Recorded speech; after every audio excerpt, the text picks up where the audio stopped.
This is real. This is human blood. Hatred of mankind. What's the limit, dude? Here's what's interesting. Here's what you're gonna hear. And that's a good prosecutor, baby. It's time to be serious. On July 20th, in 2012, God, it's so hard for me not to call these people giant pieces of crap. James Holmes walked into a movie theater in Colorado for The Dark Knight Rises. It was a 12:05 showing. It was opening night. It was late at night. It was like literally like the first showing. So you have all of these Batman super fans waiting outside in their costumes, so excited to enjoy the camaraderie of other super fans watching something on opening night. That is something people go for. These people were so excited. This is like the height of some people's week. Seeing the brand new film of your favorite franchise with your friends or family or whatever, but nobody got to enjoy it that night because about 20 minutes into the movie, James Holmes, who was sitting in the front row, walked outside of an emergency exit and he suited up like a big loser that thinks he's a big bad villain. He had on bulletproof armwear. He had a bulletproof throat shield. He had a ballistic helmet. He had a vest. He had everything. And of course, he had guns. And he walked into the theater that night and he traumatized hundreds of people. If you guys have heard me talk about why I don't talk about mass shootings, killers, all that kind of stuff, there's a couple of reasons why. But in this particular instance, I don't even want to mention just the number of people that passed that night, because sometimes when we have copycat killers that want to look at these cases, they look at those numbers like it's some type of goal. They do. And these are real people. That night, he took the lives of several people, one of which was a 6-year-old child. All of these people had friends and families. There's footage of them outside of the movie theater that night crying, trying to see if their loved ones were gonna come out of the theater. It was packed. It was about 400 people. And all of that emotional trauma bleeds out. First, it's, you know, a number of people that were killed, number of people that were injured, number of people that were in the room, and now all the people that are affected by this tragedy watching it go on. I mean, personally, to me, it's in the thousands. I feel like it's been a minute since I've gotten like really mad about the cases. So if you're new to my channel or whatever, I apologize for this part. I don't, but I just gotta say, if you're one of the people that sits here and just says, oh, he suffers from mental illness, oh, excuse him. Honestly, fuck you. There are so many people that struggle with a myriad of mental illnesses that seek help and are not destroying the lives of hundreds of people. And also, let me say this, I get it, mental health, yeah, that's a real thing. Wrong time, wrong fucking time to bring it up. Some of you guys don't know when to shut up. Like, you don't. Like, when you're talking about people that were slaughtered, having a night that was supposed to be amazing for them, do not say, oh, mental health. Like, dude, fuck you. There's so much that goes into this case. And one of the best prosecutors I have ever seen is George Brochler. The evidence against James Holmes was overwhelming. He was in the theater. Like, we know he did it. Afterwards, when the cops went back to his house, he had booby-trapped the whole thing and tried to blow up police officers later. He really thought he was the Joker. Big bad guy, okay? What I like so much about this is this was done. He was going to jail for life. I mean, death was probably on the table, right? But George did not give a weak opening statement. He went all in. He went all in on the facts. He went all in on the photos. There's going to be parts of this that I can't show you because he shows some photos of what happened in that room so that the jury can't look away. And he tells an excellent story of everything from A to Z, from who James was to what happened that night. And it's one of the best opening statements that I've ever seen. I'd seen it before, but I still want to share it with you. I haven't watched this in like 2 years or so. George, give it to me. Through this door is horror. Through this door are bullets, blood,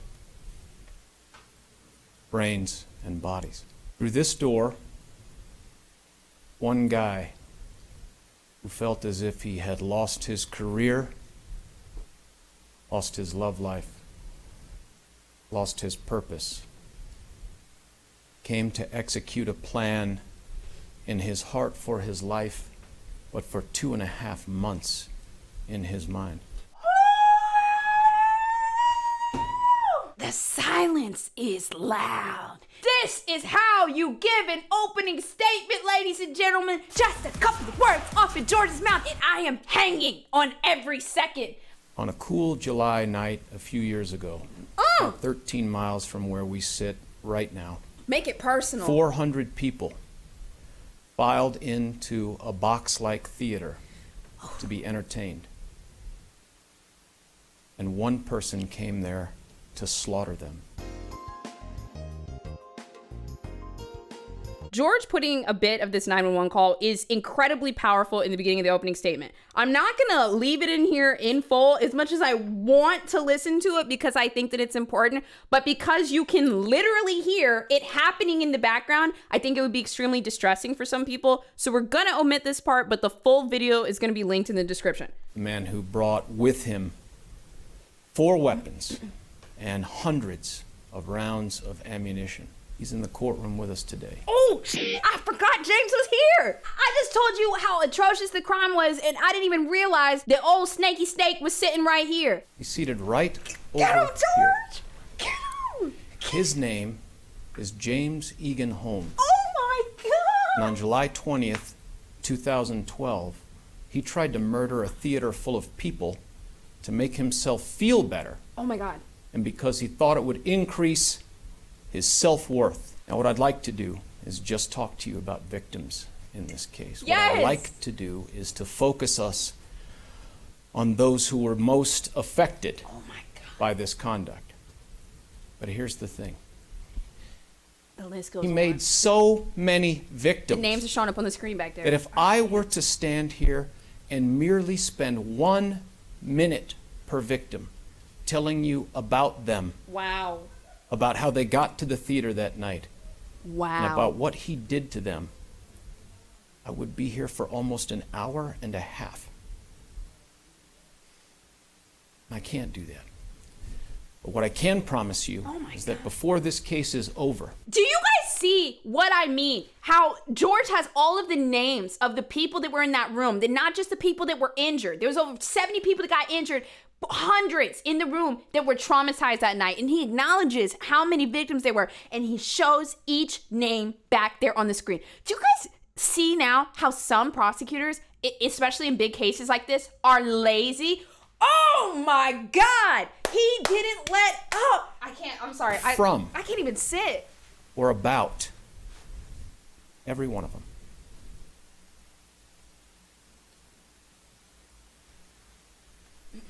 I'll try to highlight some.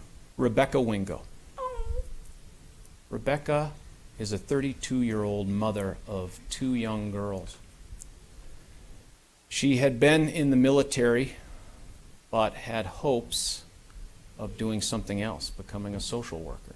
Oh my God. And on this particular night, she comes to the theater with a friend. She came Kayla Medic Did they both? is 24. She's a local girl. Graduated from Gateway High School early. Took her GED. She was taking prerequisite classes at college. Wasn't sure what she wanted to do yet, but she worked at Subway. And on this particular night, she and her friends decided they wanted to go to this premiere of The Dark Knight Rises. They get there. The only seats that are available to them suck. They're 3 rows off the screen, and they're horrible. Oh my God. But she and another friend out of that group of 5, just as the theater's about to get dark, look back. And they see 2 open seats, about 4 rows from the top. Oh and they take them. my God. The other reason we can't just talk about those victims is because he has said he is not guilty by reason of insanity for what he's been accused of. And you know from the court that that means that he's saying that at the time of the commission of these alleged acts, that he was so diseased or defective of mind that he was incapable of distinguishing right from wrong. No. No, it was planned and it was calculated. Not only did he have that evening to decide if it was right or wrong, he had 2.5 months of planning. That it prevented him from forming the culpable mental state, intent, premeditation, deliberation. And as the judge told you this morning, care should be taken not to confuse such mental disease or defect with moral obliquity, mental depravity, or passion growing out of anger, revenge, hatred, or any other motives and kindred evil conditions. because when the act is based on those things, the person is accountable to the law. He pleaded not guilty by reason of insanity, and there were 2 psychiatrists, about a year apart, asked to do assessments and evaluations of him. Also, if you're interested, the full psychiatric evaluation of James Holmes is available online. It's hours and hours and hours long. But if you're interested in this case and what he said over time after this, watch it all. Jeff Metzner and William Reed. Those psychiatrists, those expert forensic psychiatrists, were not picked by the people of the state of Colorado. They were not picked by the defendant or his attorneys. They were picked by the Colorado Mental Health Institute of Pueblo, the state mental hospital, at the direction of the court. Oh, okay. That's good, right? And both of them say the same thing, that guy was sane when he tried to murder all those people in that theater back in July of 2012. You know what else, too? Ridiculous he tried to plead insanity. But you know what he was doing? He was cosplaying as the Joker. He was pretending to be the Joker. He was putting on the caricature of what he thought an insane and destructive man was. But he wasn't full-blown, just gone. He was conscious. These 2 experts considered everything in coming up with their opinion. They don't just look at that night. They don't just look at the day before, the week before, the year before. They look at every single piece of discovery. That's what we call the reports, the videos, the audios, the interviews, the pictures made available to them. One of the things that they first considered was that this guy has a superior intellect. Superior. About 9 months after he's been arrested for these atrocities, 9 months of, in essence, being in isolation in jail, he takes this general ability index test. And his score is so high, they call his ranking superior. Wow. I didn't know He that. takes a full-scale IQ test at the same time. His score is so high, they again call his intellect superior. Wow. This is really working against James here because, I mean, it works through him in 1,000 different ways. Like, if you're sitting on the jury, you're like, okay, so this guy's really smart. Can he be manipulative? He's clearly able to plan and execute something as horrible as this. Like, I mean, being smart doesn't mean that you're not, like, completely, like, out of it, but it paints a really big picture for the jury. They also this is the part look I at gotta his hide. post-shooting conduct. They've considered it all. He's just showing photos of outside of the theater where you can see the gun, you can see bloody footprints. It's just really to let the jury know, like, this is real. This is human blood. He realizes that his apartment didn't blow up, that fire didn't start, that the police and the first responders he had counted on to not be there, they were all there. When you see a doctor's name at the bottom where it says Jeff Metzner, MD, or William Reed, MD, those are statements that he made to them during the course of their evaluation. And what's important about that is this: you cannot consider those for guilt or innocence. What you can consider them for only are the not guilty by reason of insanity plea, whether he could tell right from wrong and whether he could inform the culpable mental state, okay? So he's kind of guiding the jury through. He says he realizes that the apartment bombs failed. He takes his handgun and sets it on the car. He has dozens of other magazines and bullets for those handguns still with him. Inside the passenger side door, secreted away in the crevice at the side, he has another fully loaded handgun prepared to help him get away. He has $280 in his pocket, and on the seat of his car, he has these things. They are tire puncturing devices, caltrops, and they're used to help him get away by throwing them out and puncturing the tires of police that chase him. Okay, so he really thought that he was a movie villain. Pretending to be a movie villain that's actually insane does not negate. No. This assessment standing out there, watching all the first responders arriving. Reasons not to escape? Well, the police had already arrived. They outnumbered him, and frankly, he was still wearing all of his armor, and he couldn't get away very well, couldn't drive. So he did the best available thing for him. The best available option was to give up. And so he did. That's the only reason he surrendered. The other thing that the doctors consider is that immediately after he's taken into custody, he's able to tell the police, yep, I'm acting by myself. And by the way, I have bombs at my apartment. They'd asked if he'd had any with him. He says, just at my apartment.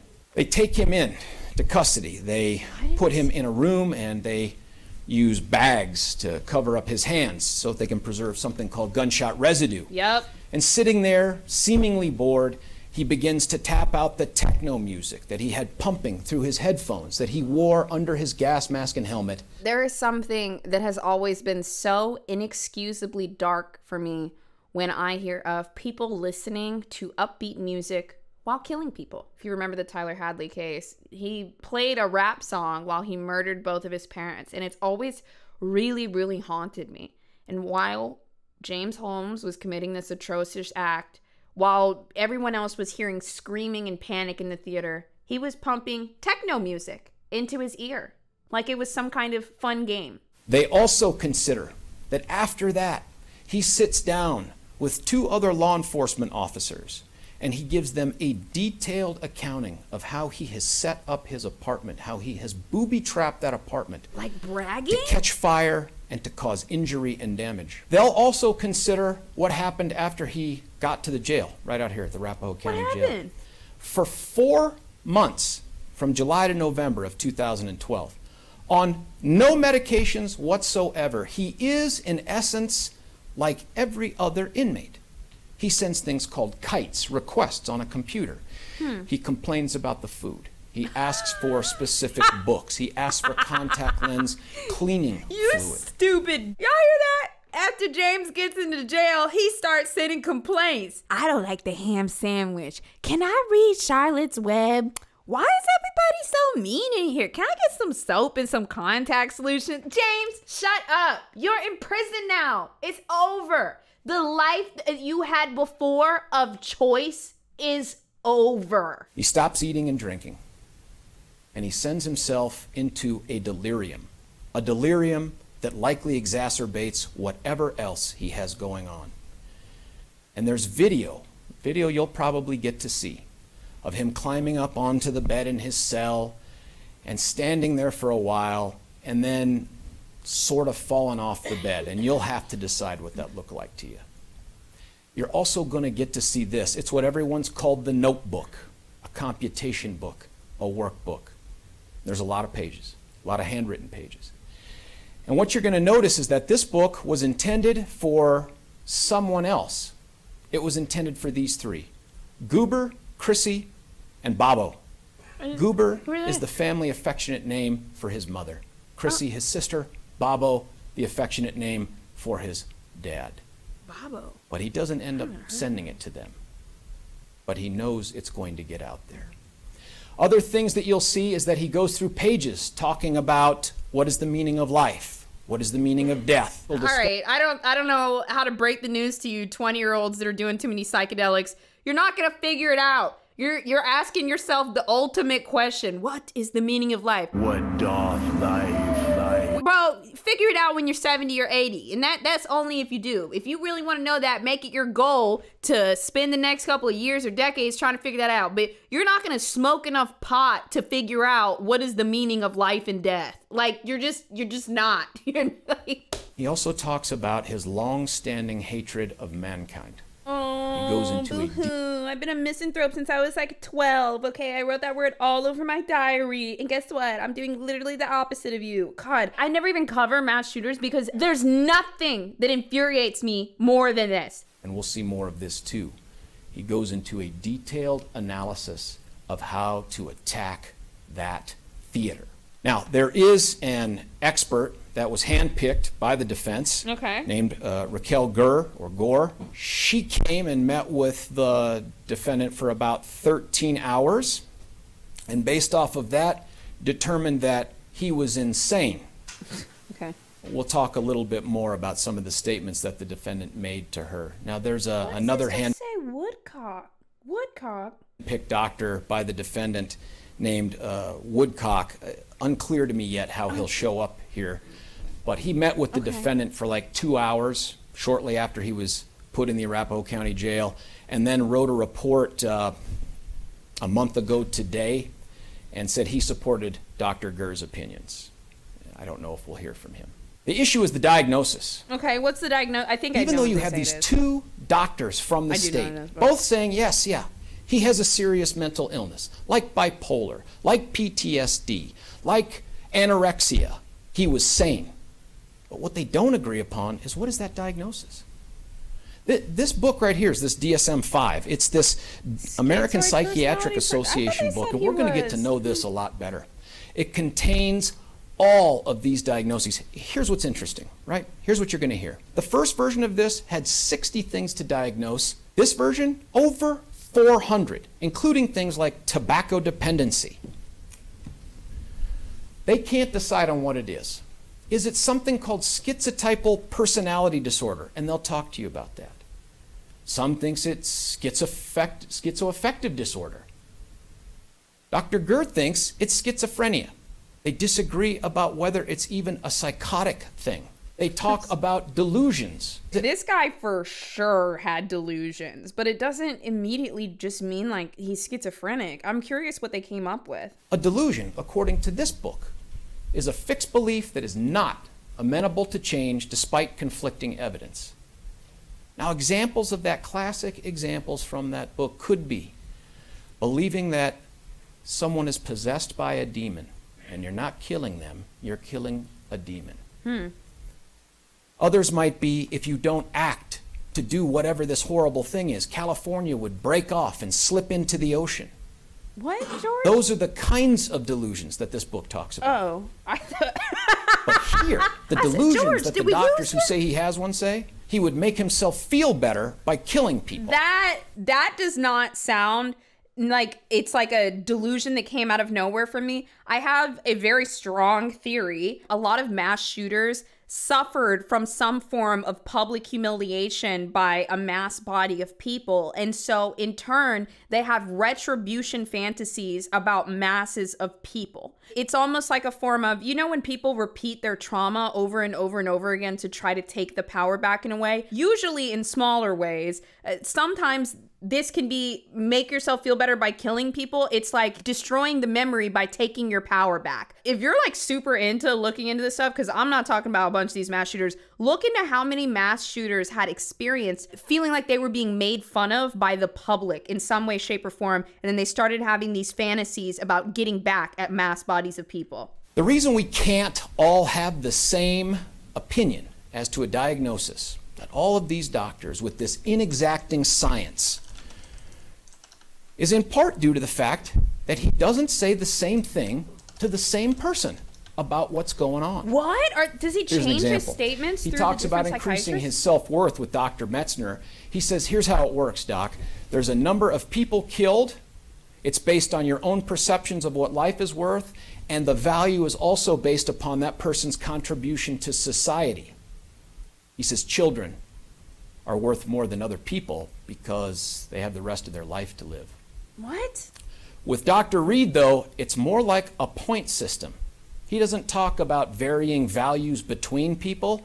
Instead, by the time he talks to Dr. Reed, this fixed false belief has become, you could say a millionaire was more important than a homeless person, but he didn't do that. I just attribute it to an intrinsic value of the person is worth one. A child is one.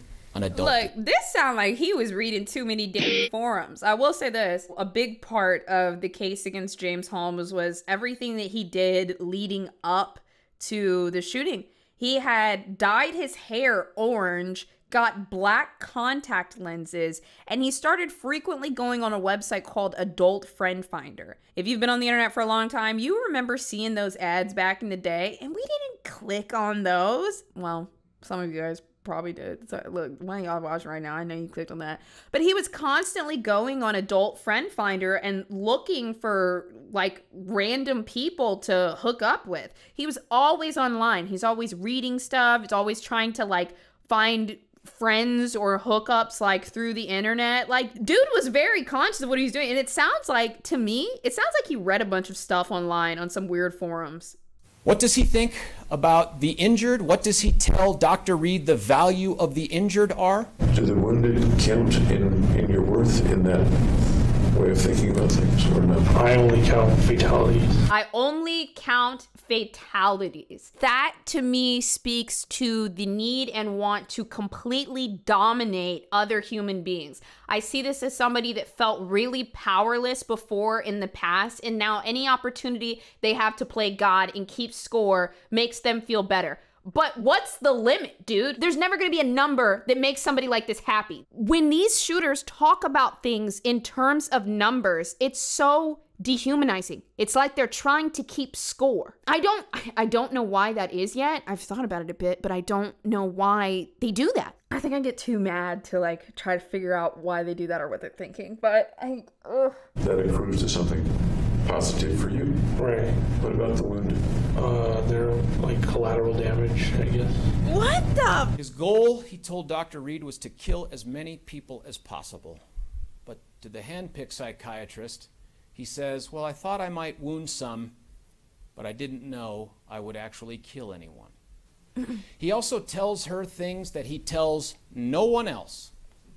He tells her, according to her, that he thinks a master power had taken over, that the world was coming to an end, that others would be grateful to him for killing them, for helping them to die. Oh my God, these before are the some inevitable serious catastrophe. delusions of grandeur. He says he can rid them of their problems and put them out of their misery, and that taking action in the way he did would actually lead others to do the same. Trying to play God. But to Dr. Metzner, Dr. Reed never says any of that. Oh, what George is explaining there is that he says all this stuff that's really intense to the psychiatrist that his team picked for him. But he doesn't say all of that stuff to the court-appointed psychiatrist. He's telling different stories depending on who he's speaking to. To Dr. Gurr says he said he picked the movie theater as the place to conduct this massacre because he liked movies.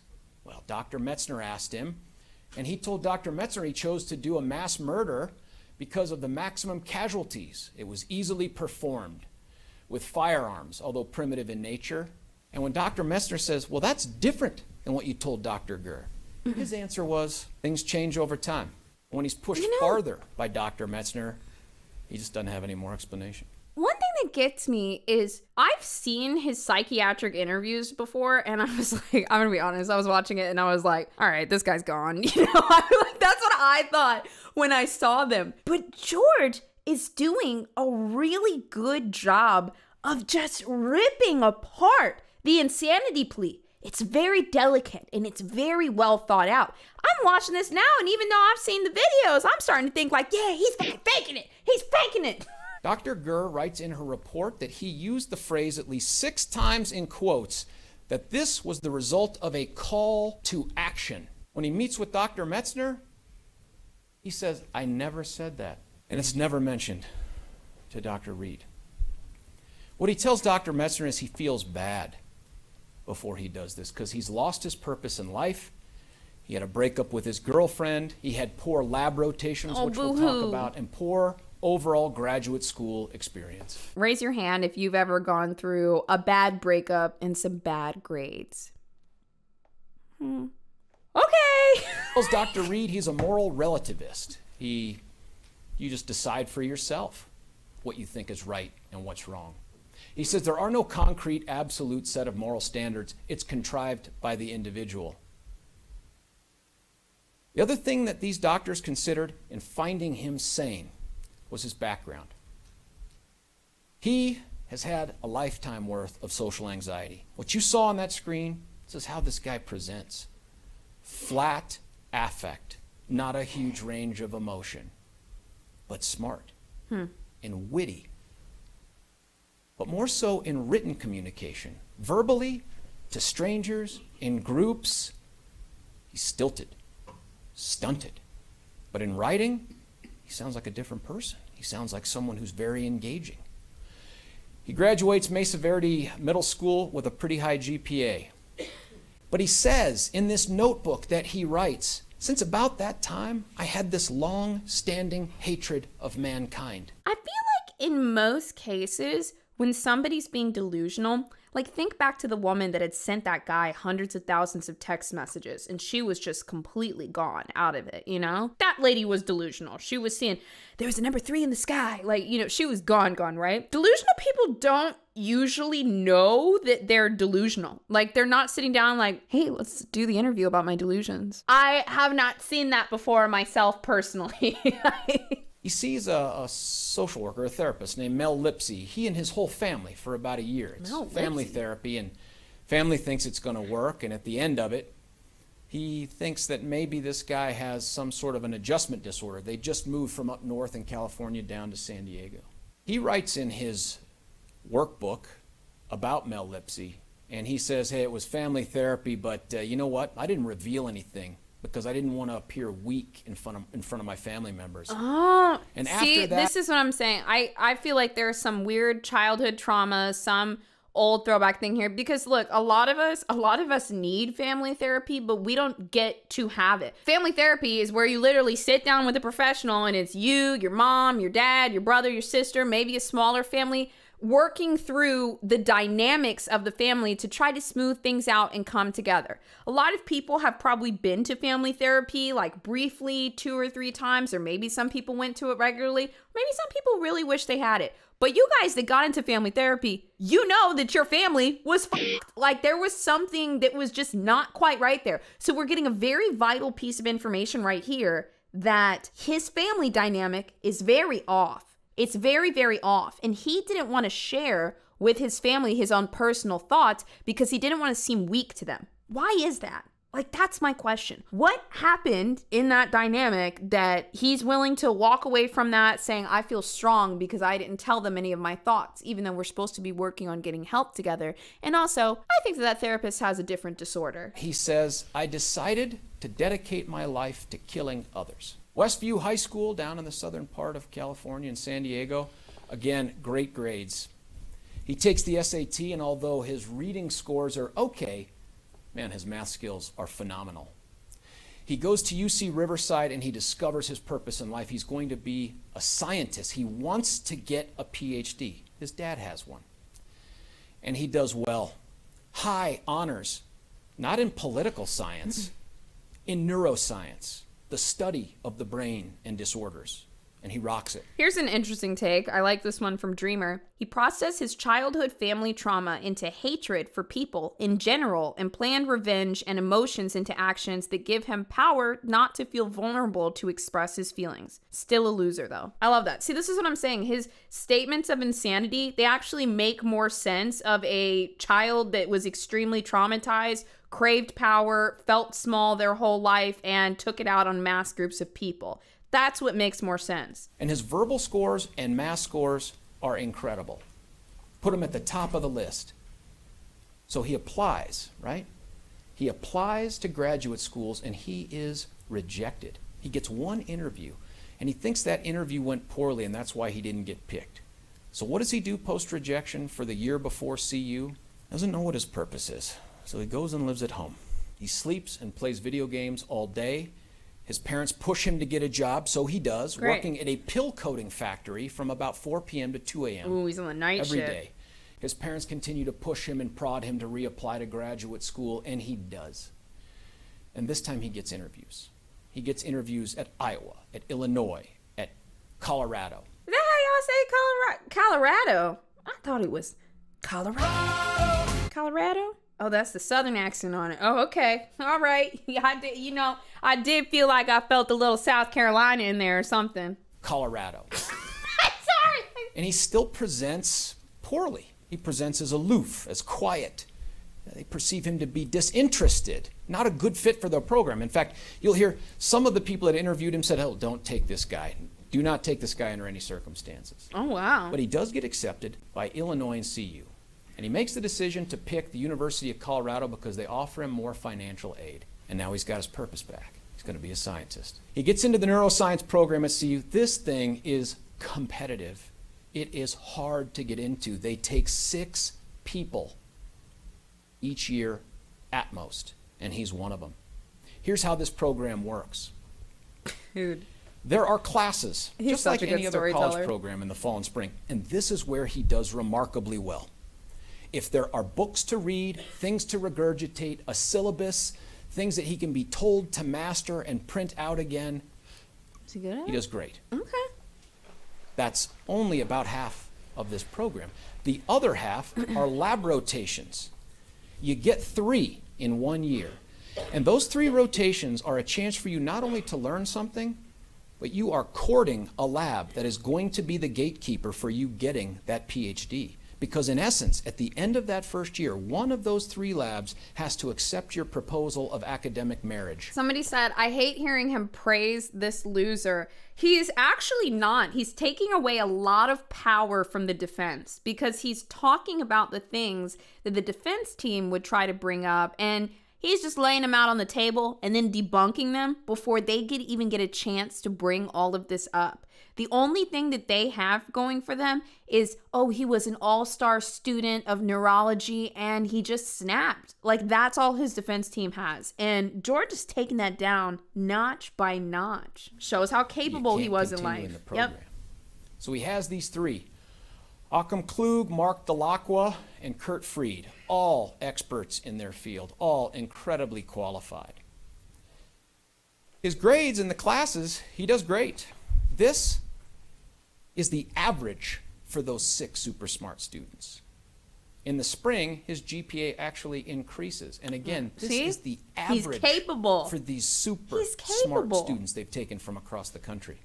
He comes to school early, anxious to get out of mom and dad's house. He starts working in Occam Klug's lab. Another thing, too, that I really appreciate about George here is he set all of this up. He learned all of this information from the victims and their stories to even James's sad, sorry background. And he memorized it all, but he also rehearsed. And this is a long opening statement. This isn't off the cuff. This isn't, let me read my notes. This isn't, oh, the first 5 minutes are good and now we're trailing off. I mean, beautifully painted, lots of effort to make sure that this guy doesn't get off on reason of insanity. And that's a good prosecutor, baby. Because he knew he was going away or something, but he said, let's shut the fucking door. That's what I'm talking about, George. There are emails that will help us understand what this guy was doing during the course of the year leading up to this massacre.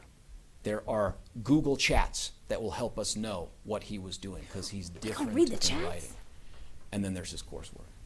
Hey, Bobo, he says, optimistic. That's his dad. I might need money for a home for Holmes, talking about himself. I think there's also something really interesting about him calling his sister and mother and father these endearing childlike names still, like Bobo, but harboring so much resentment towards them that he won't even show his emotions in family therapy, which should be one of the safest spaces you can to work through issues with family. Can you imagine the disconnect in the brain where you kind of like hate these people a little bit, but you're still calling them Babo, Mamo, Lalo? It's gonna mess with you a little bit. It's gonna make you angry. Goober, his mom. Goober. They email back and forth throughout this about weather, earthquakes, tornadoes, fires, snow, and you'll see that. They email back and forth, and that's what you need to know is they don't talk much on the phone at all. They communicate by email. That's where he's most comfortable. Email. Classes are going okay, exams are take-home. Doesn't want to be vulnerable. That's kind of weird. Before we get out of September, I want to talk to you about another man, Gordon Cowden. Gordon's a 51-year-old single father, 4 kids. He's got 2 still at home, 2 teenage daughters. He's a business owner, a real estate appraiser. And in July of 2012, he was the kind of father that would still take his teenage daughters to a midnight showing of a big hit premiere. Wow. And then we're back to talking about who was there. Caleb Medley is an aspiring comedian, and he's good at it. Aww. And he comes to the theater on July 20th, 2012 with a friend and his 9-month pregnant wife. He continues to email his mom and his dad, hey, all is well here. The storytelling. He sees a girl in class, and he starts flirting with her. Hey, girl, got my number? Can I have yours? And so a relationship begins. It will be the first love of his life.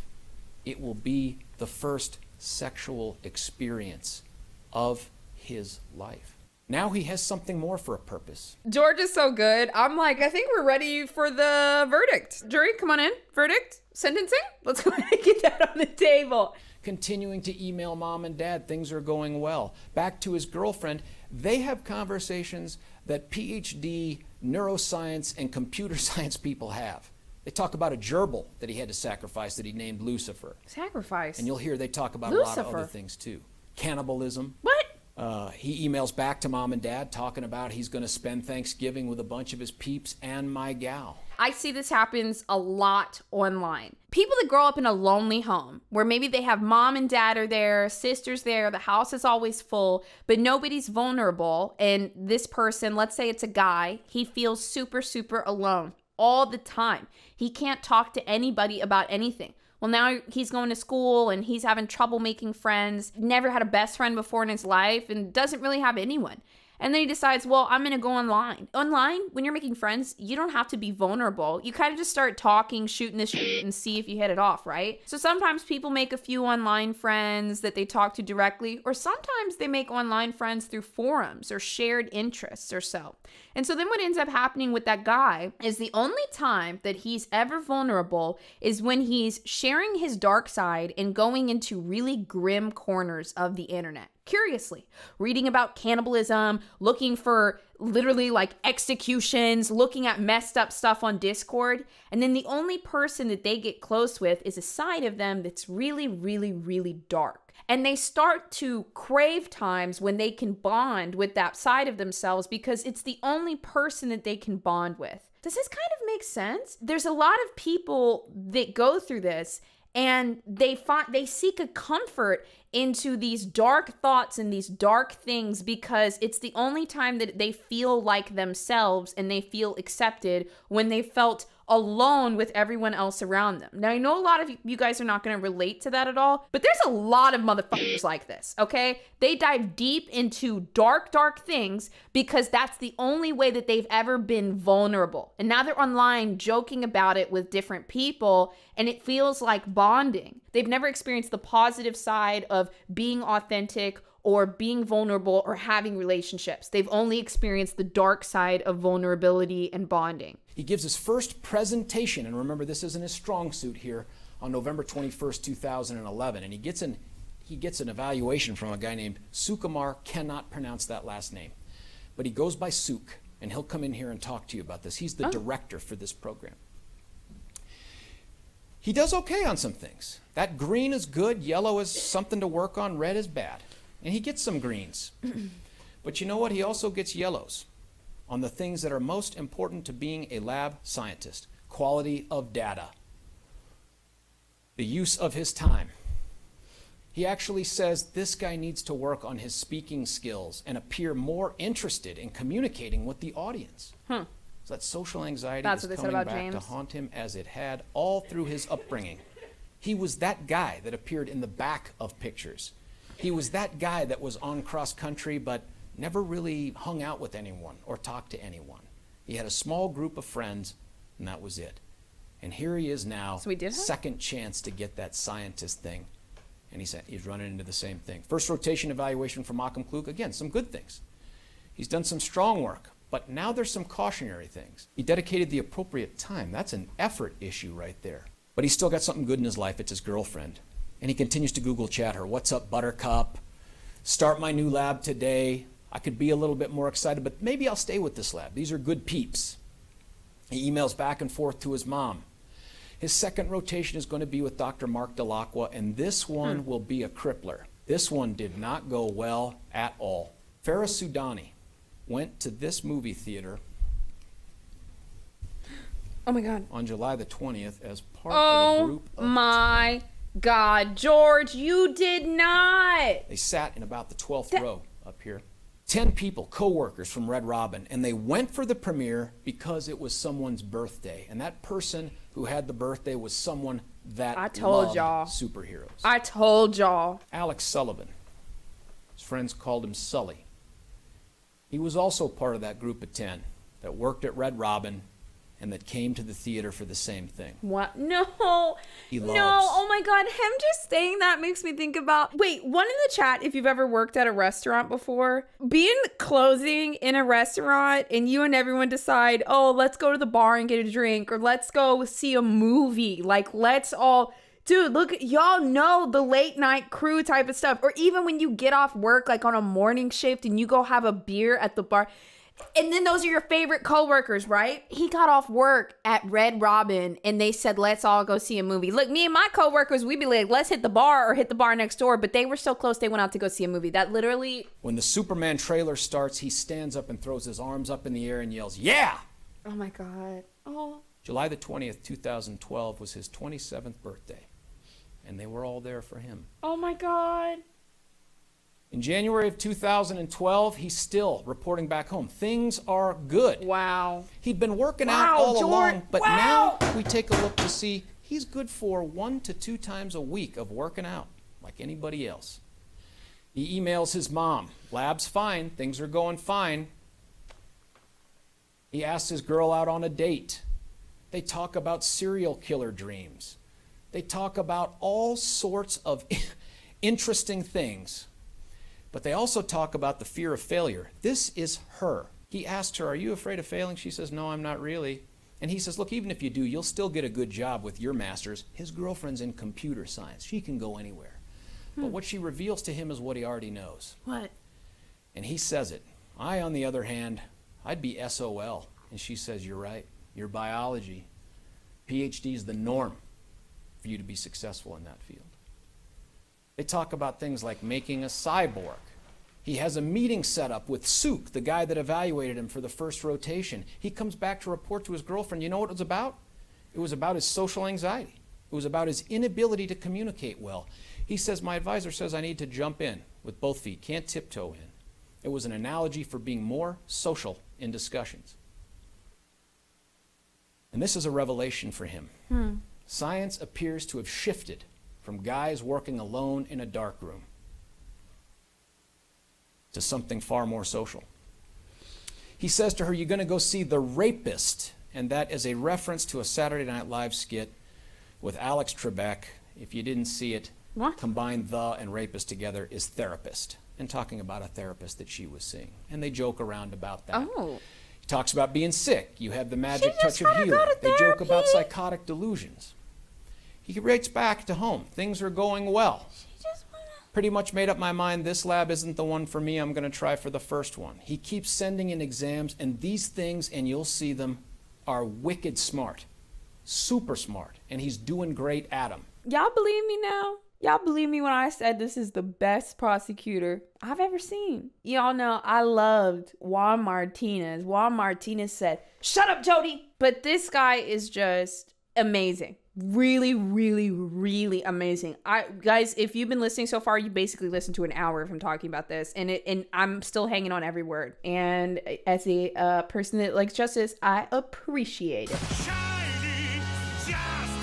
He then keeps sending in his homework, and everything is about the same, ongoing.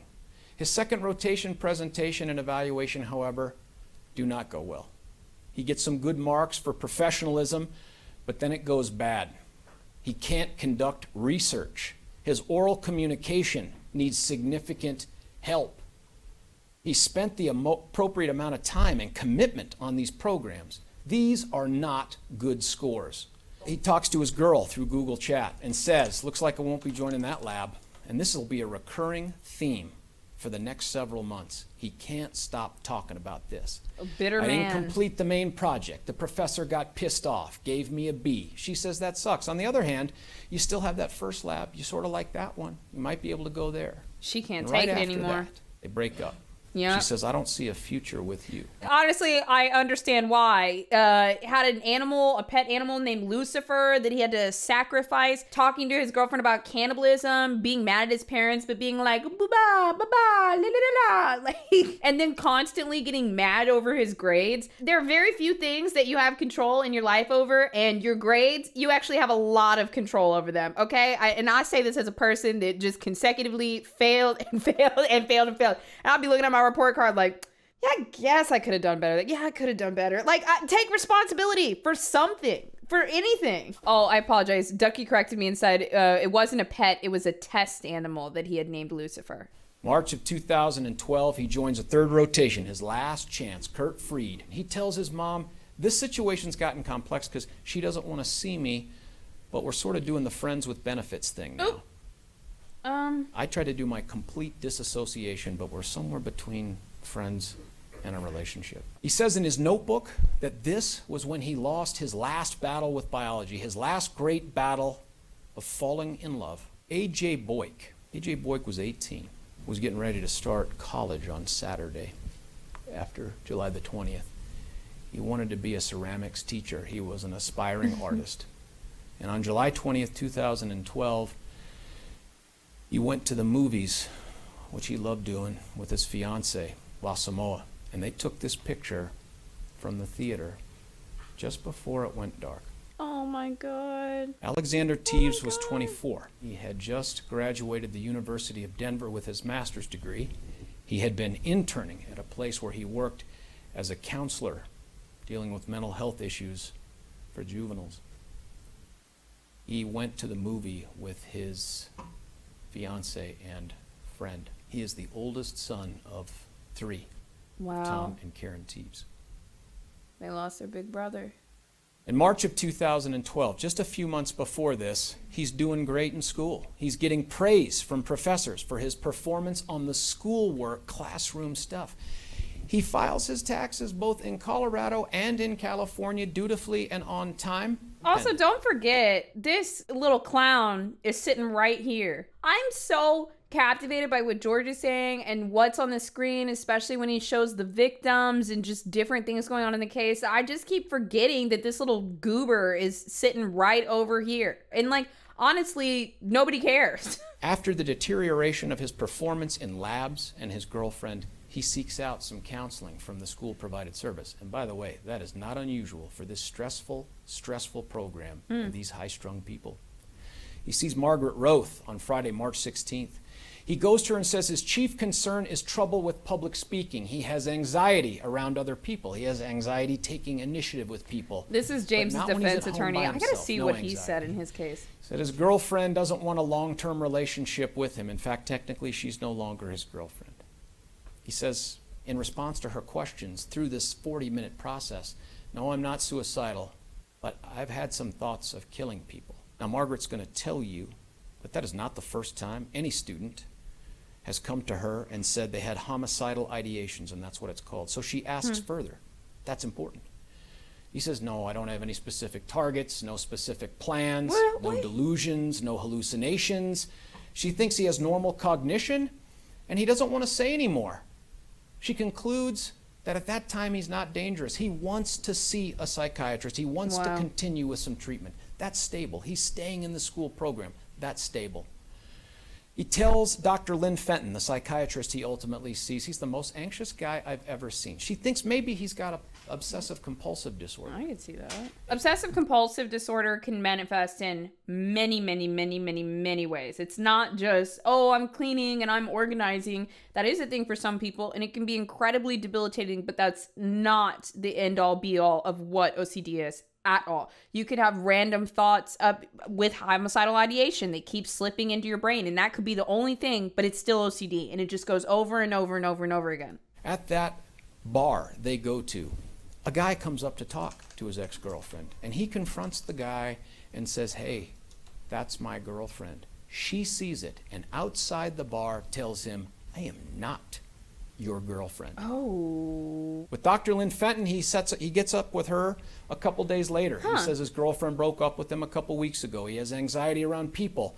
He then declares, I don't have relationships with people. People have relationships with me. When she asks him about his comments to Margaret Roth, he says, listen, people are my problem. The only solution to that is if I could kill everybody, but that can't happen. So that's not even real. No, just deal with your attachment issues and social anxiety. If you have trauma, attachment issues, and also social anxiety, this is going to take you about 5 to 10 years to break out of. And it's going to be a very slow process, especially if you have all 3 of those things. And I think that's something that nobody tells us. It takes work to be the best version of yourself. It takes work to undo the damage that others did to you. But it is possible. And you have to know that that is going to take a lot of time.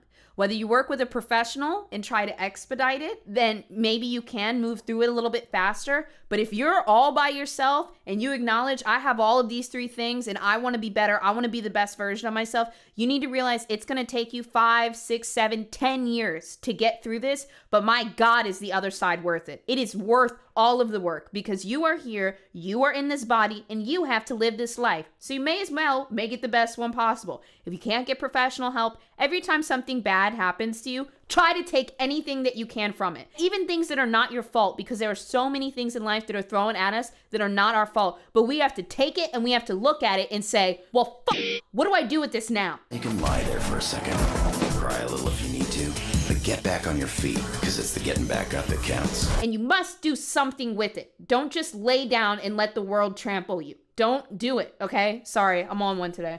The only solution to that is if I could kill everybody, but that can't happen. So that's not even a realistic solution. Girl, yeah, shut up. But she asks more questions to determine what risk he poses. He denies any self-mutilation or suicide, denies having a plan, denies a target. He appears not currently dangerous and agrees to take some medications and to come back. She thinks he has a social phobia, maybe OCD.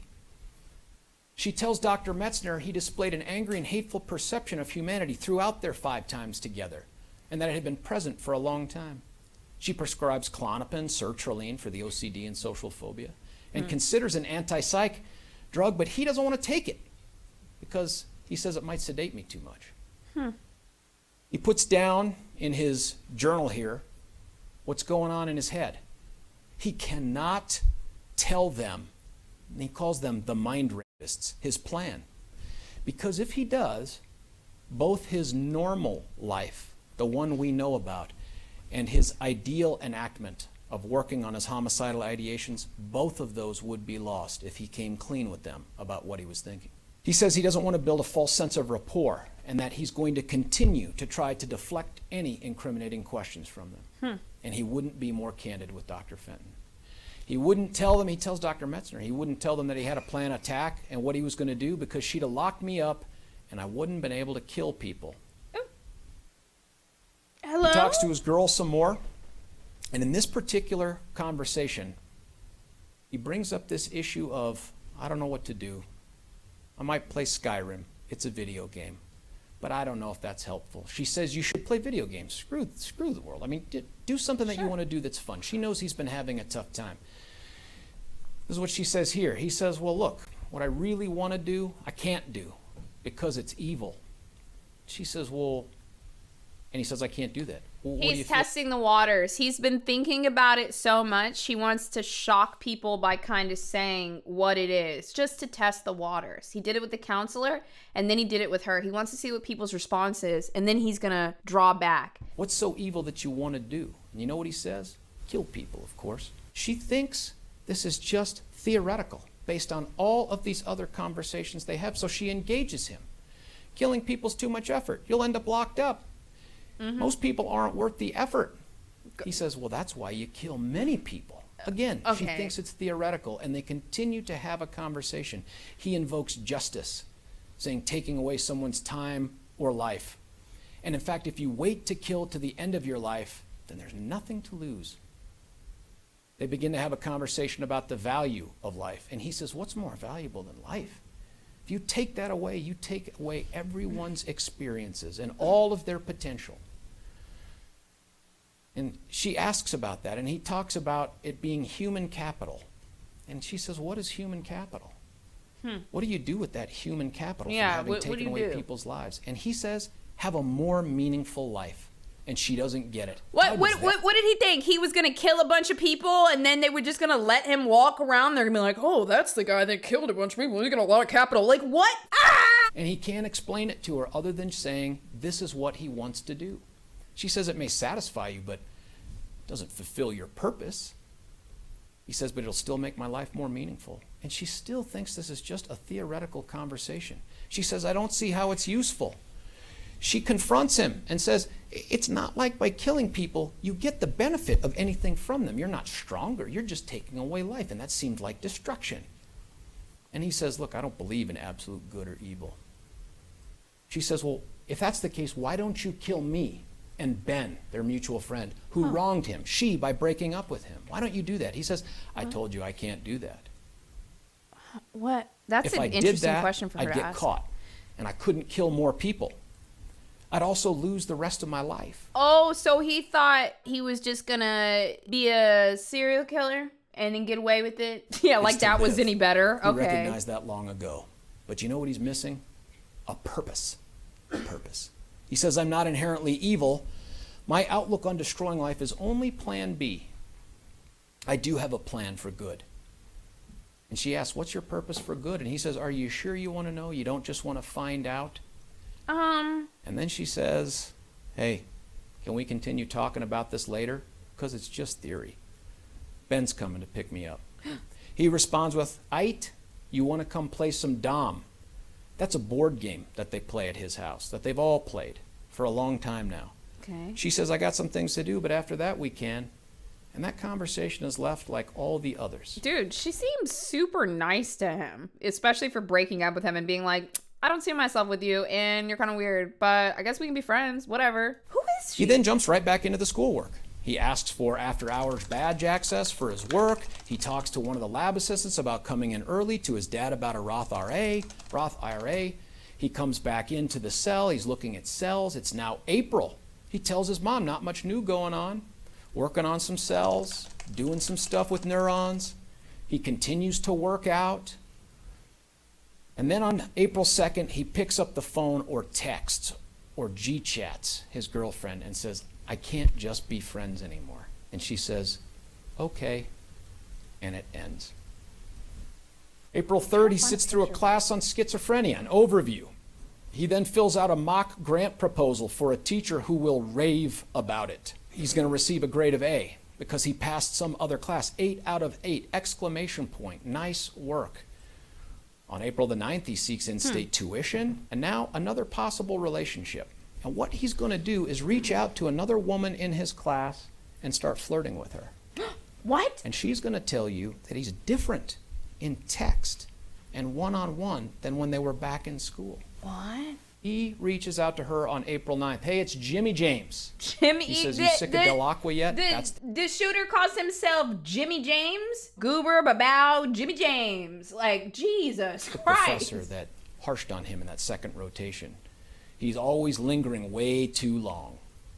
She says, how do you like it? He says, no bueno. He got pissed at me. I got a lower grade than everyone else in the rotation. Couldn't get the main experiment to work. He's still harping on that. He just goes off and quotes random shit that's not relevant, like he's reading it. She responds and he says, yep, hopefully I can still join Occam. That's that first rotation he's counting on joining to become a PhD. On April 12th, he takes another class on schizophrenia.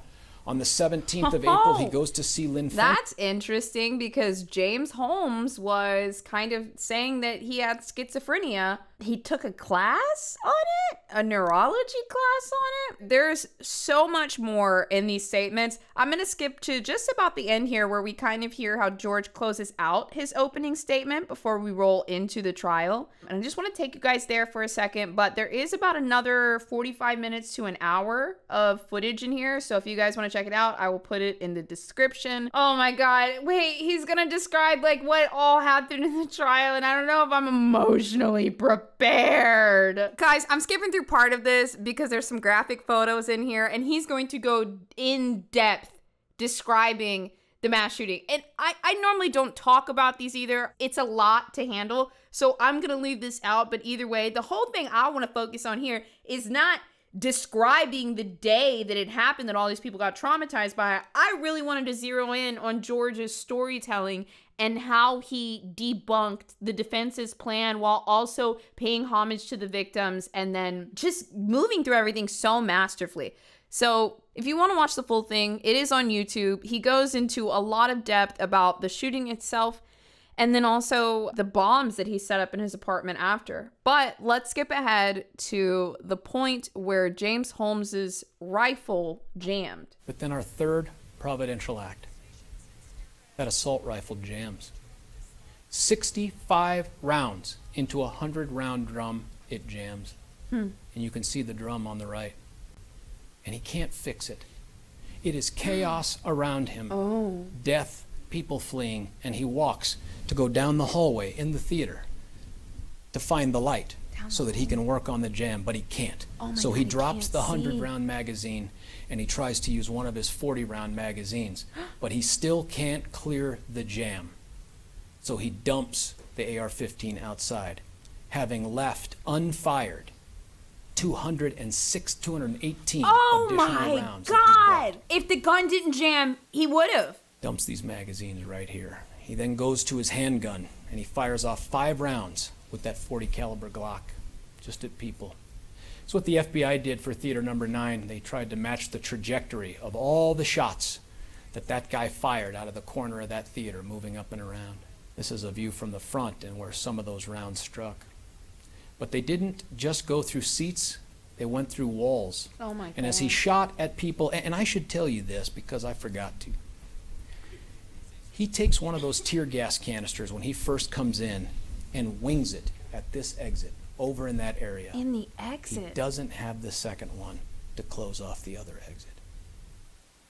But people try to go, and he shoots, and it goes through the walls, and it goes into theater number 8.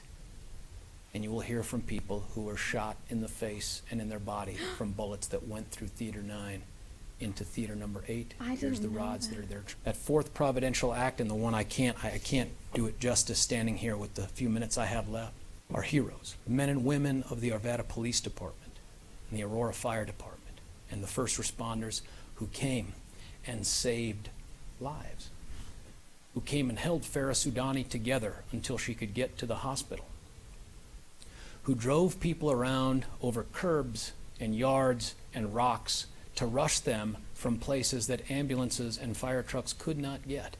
And they saved lives, keeping this body count relatively low. And you'll hear from them. Remember Ashley Mosier? She's there with her 6-year-old daughter, her boyfriend, the 2 13-year-olds. In the beginning. When the shooting starts, she reaches for her daughter, tries to force her to the ground, but she collapses because she's been shot and paralyzed, and she miscarries that baby. Oh my God. And little 6-year-old Veronica Mosier, that guy shot her 4 times. 4 times.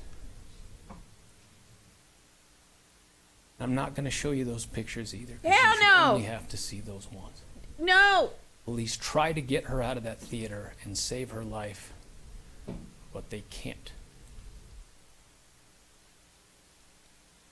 When we're done getting all of these horrific details, and we've heard all there is to hear, I'm going to come back and stand in front of you right here, and I'm going to ask you to reject that guy's claim that he didn't know right from wrong, that he didn't have the ability to form the intent to act or plan or deliberate or premeditate. And I'm going to come right here and ask you to hold him accountable for murdering 12 people and trying to murder 70 others. That's fucking right! It has been a minute since we had a good court case. Wow, like that, it makes me so happy that prosecutors like this exist. Like it, does anyone else feel that? I feel a warmth in my heart, a warmth for justice. Okay.